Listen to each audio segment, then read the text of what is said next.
O mundo nunca mais foi o mesmo desde que as Forças Armadas Americanas lançaram lá sobre o Japão as bombas nucleares conhecidas como Little Boy e Fat Man na cidade de Hiroshima e Nagasaki. Mudou completamente a história do mundo. Mas no ano de 1954, esse medo do holocausto nuclear ganhou forma, tamanho e cor, representado por um monstro gigante que se tornou um dos maiores ícones da cultura japonesa. Hoje eu trago a história de Godzilla, o rei dos monstros.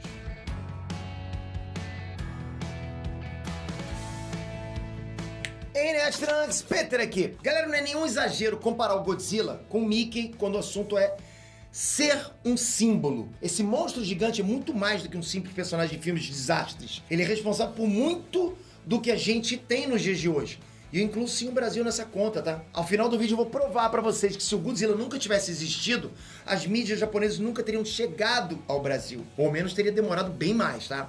Então, você já sabe o ritual padrão, manda aquele like, porque esses vídeos de origem, eles dão trabalho, mas eles são feitos com amor demais pra vocês. Tudo que a gente faz aqui é com muito carinho pra vocês, a gente pesquisa muito pra trazer um vídeo pra vocês. Não é de uma fonte, é de várias fontes, com várias pessoas discutindo. É bem bacana, porque no final a gente entrega um trabalho pra vocês. A gente gosta muito de ver os comentários, os likes, né? Por que não? Obrigado de coração por tudo isso que vocês fazem pela gente. Vamos lá. Pra vocês entenderem o surgimento e a eternização do Godzilla dentro da cultura japonesa, a gente precisa, antes de qualquer coisa, dar uma mergulhada na história. Depois da Primeira Guerra Mundial, os representantes das principais nações do mundo se reuniram para decidir o que seria feito dali em diante. Só que digamos que a solução não foi melhor para todo mundo. Muitos países saíram fortalecidos da Primeira Guerra, mas outros ficaram simplesmente de mãos abanando. O Tratado de Versalhes impôs inúmeras restrições econômicas, militares, e é claro que isso abriu margem para que figuras totalitárias subissem ao poder. Mas um outro país que ficou muito prejudicado durante essa divisão de território foi o Japão. Quase todos os outros países se tornaram verdadeiros impérios depois da Primeira Guerra, mas o Japão não. Então isso fez com que o Japão assumisse o lado do eixo na Segunda Guerra Mundial. Mas com a aproximação das forças japonesas próximas às bases navais americanas, o presidente Roosevelt impôs um embargo de petróleo para o Japão, o que significava que os Estados Unidos e os aliados econômicos não venderiam mais petróleo e derivados de petróleo até que o Japão se rendesse. E a consequência disso é que o Japão, liderado pelo primeiro-ministro Hideki Tojo, declarou guerra aos Estados Unidos e ordenou um ataque à base naval de Pearl Harbor. Mas, galera, quando isso aconteceu, o almirante Yamamoto disse a seguinte frase, abre aspas, temo que tenhamos acordado um gigante adormecido, enchido de determinação, fecha aspas. O ataque a Pearl Harbor fez com que os Estados Unidos finalmente assumissem uma postura mais ativa na guerra. Eles já estavam em guerra, né? Porque a Alemanha do Adolf Hitler já tinha declarado guerra aos Estados Unidos, mas a postura dos Estados Unidos sempre foi mais diplomática e de apoio à Inglaterra e à França. E o resultado disso tudo foi que, depois da derrota do Hitler e Mussolini, o Japão ficou sozinho lutando contra os americanos e os soviéticos. Mas ao invés de se render, o Japão passou a utilizar a única estratégia que ainda causava baixa aos exércitos americanos e soviéticos, que eram os ataques kamikaze, que para quem não sabe se trata de pilotar um avião e colidir esse avião contra os navios. Assim o exército japonês perderia um avião e um piloto, mas o exército americano perderia vários homens no processo. O mundo inteiro via isso como loucura, né? Pô, o cara tava sacrificando a própria população para não se render. Mas sabe aquele ditado que remédio para doido é outro doido batendo na porta? Pois é. Em resposta a isso, os Estados Unidos lançaram sobre a cidade de Hiroshima e Nagasaki as bombas nucleares Little Boy e Fat Man, dizimando completamente essas duas cidades. Diante disso, o Japão finalmente se rendeu, mas se iniciou um debate. Será que os Estados Unidos estavam cientes do que eles haviam feito? Vale tudo para vencer uma guerra? O que vocês acham disso, né? Esses ataques foram muito mais do que um atentado contra o inimigo. Eles foram atentados contra os filhos dos inimigos, os netos, terra, tradições, tudo, devastaram tudo. A quantidade de crianças que nasceram com deformidade por causa do contato dos pais com a radiação simplesmente dispararam. Ou seja, eles não só mataram, estragaram a cidade, devastaram tudo, como as próximas gerações também.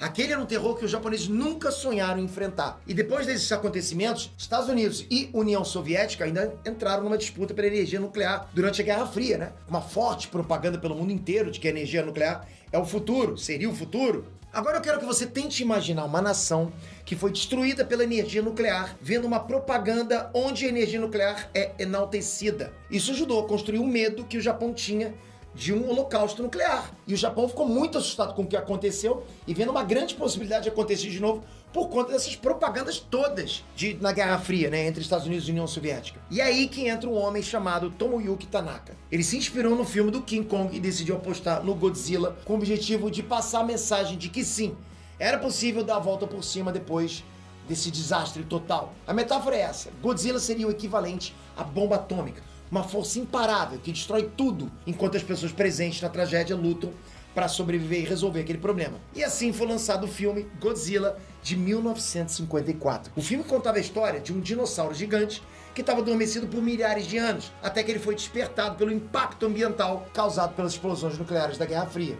Esse filme está longe de ser parecido com o que o Godzilla veio se tornar futuramente, né, hoje em dia. Ele era praticamente um filme de terror. Ele representava como que o povo japonês era imponente diante do rastro de destruição que o monstro deixava. Era a verdadeira materialização física das bombas nucleares, o que por sinal bate com a frase do almirante Yamamoto. Afinal, Godzilla era um gigante adormecido, que acabou despertando. Ou seja, era uma analogia perfeita aos Estados Unidos. O Godzilla estava destruindo tudo no meio do caminho, até que um cientista projetou uma bomba que destrói todas as moléculas de oxigênio de um corpo, dissolvendo qualquer ser vivo até os ossos. Mas ele temia que se esse projeto funcionasse para matar o Godzilla, futuramente alguém poderia usar esse projeto como uma arma de destruição em massa. Então ele mesmo se encarregou de instalar o dispositivo no fundo do oceano para que ele morresse junto e o projeto morresse com ele. Isso retrata bem a realidade do povo japonês na época. E não é à toa que no filme Godzilla, Rei dos Monstros, o Dr. Serizawa se sacrificou para que o Godzilla pudesse enfrentar o King Ghidorah. Os japoneses sempre foram vistos como pessoas dispostas a se sacrificarem pelo povo, pelo seu povo e pelo seu país.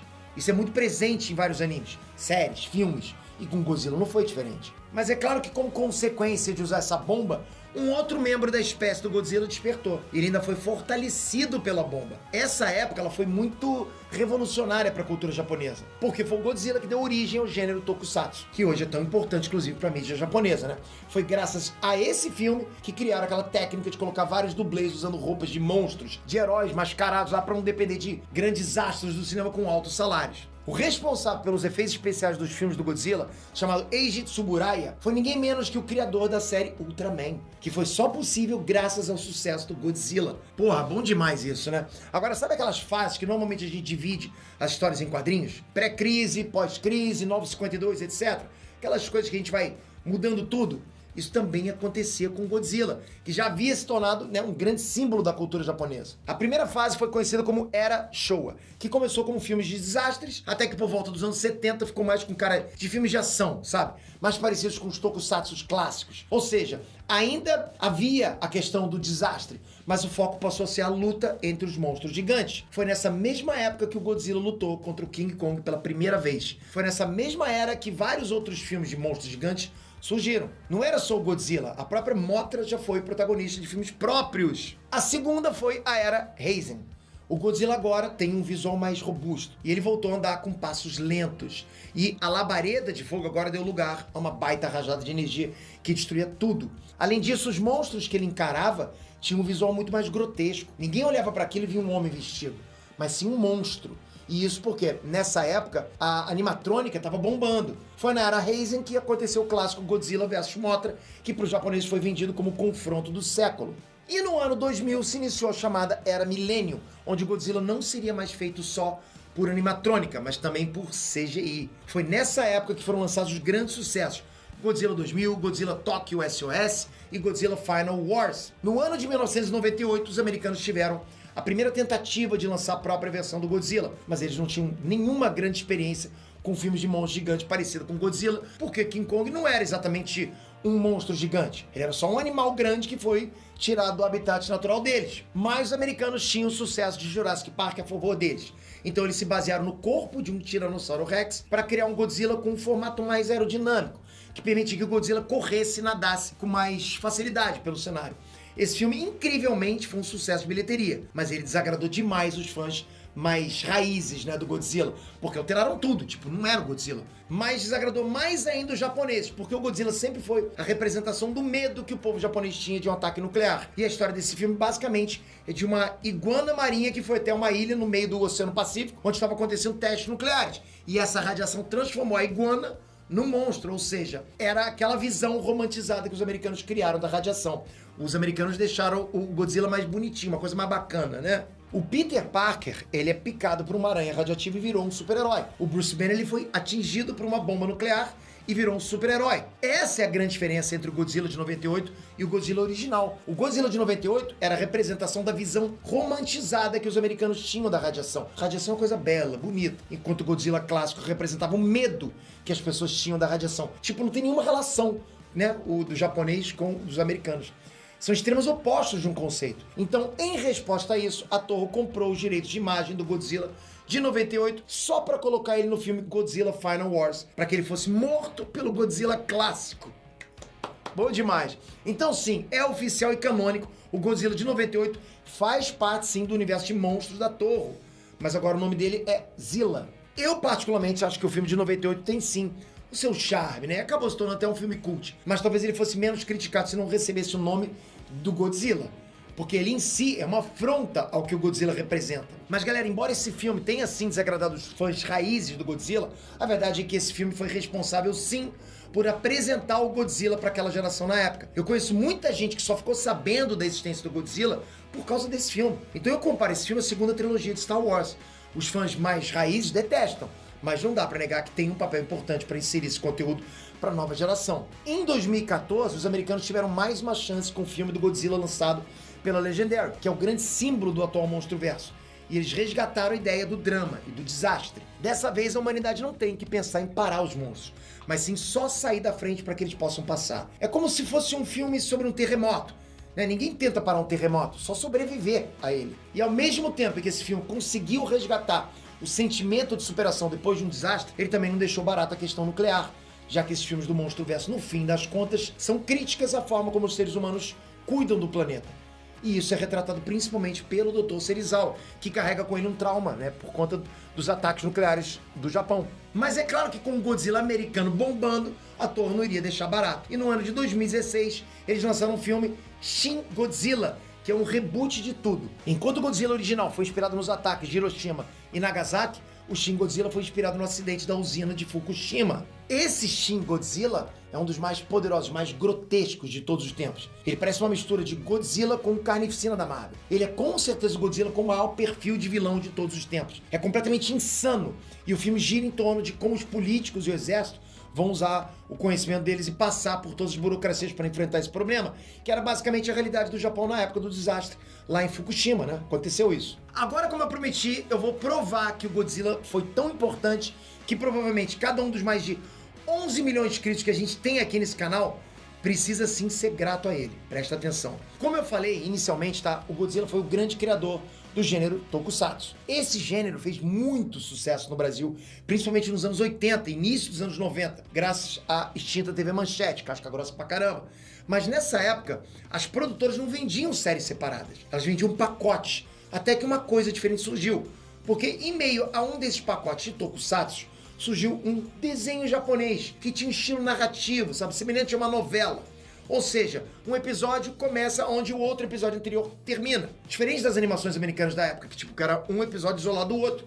Então um desenho japonês tinha que ver tudo, assistir tudo. Esse desenho japonês se chamava Cavaleiros do Zodíaco, que foi o grande responsável por hoje, no Brasil, a gente ter uma cultura otaku. Foi graças a Cavaleiro do Zodíaco que os dubladores hoje são vistos como celebridade. E é só por causa desse sucesso que hoje existem legiões de fãs de Dragon Ball e Naruto no Brasil. Se não fosse Godzilla, não teria os Tokusatsu. Se não fosse Tokusatsu, a Manchete não teria comprado no meio de um pacote cheio de Tokusatsu uma coisinha diferentinha. Ah, veio junto aí pra você um desenho. É um tal de Cavaleiro do Zodíaco. A Manchete, opa, beleza, tá aqui junto, vamos passar também. E tudo isso aconteceu porque no passado o Godzilla surgiu como um grande divisor de águas, que serviu tanto para entreter gerações e mais gerações de fãs, como também para puxar a orelha da sociedade, que de um modo geral trata o mundo como se a gente tivesse outro mundo para ir, caso esse aqui desse errado, né? Curtiu essa história? A gente merece um like? A gente merece a tua inscrição? Acho que sim, né? Então, toca aqui agora, mantém sua inscrição, deixa a gente trazer para vocês mais vídeos como esse, mais histórias bacanas como essa, porque isso foi pura informação para você e a gente quer informar você mais ainda. Então, se inscreve, ativa o sininho, que é aqui embaixo, pra você saber quando vai chegar outro vídeo desse. E aí, tamo junto nessa jornada que não vai parar mais. Obrigado de coração por tudo isso. Até a próxima. Fui!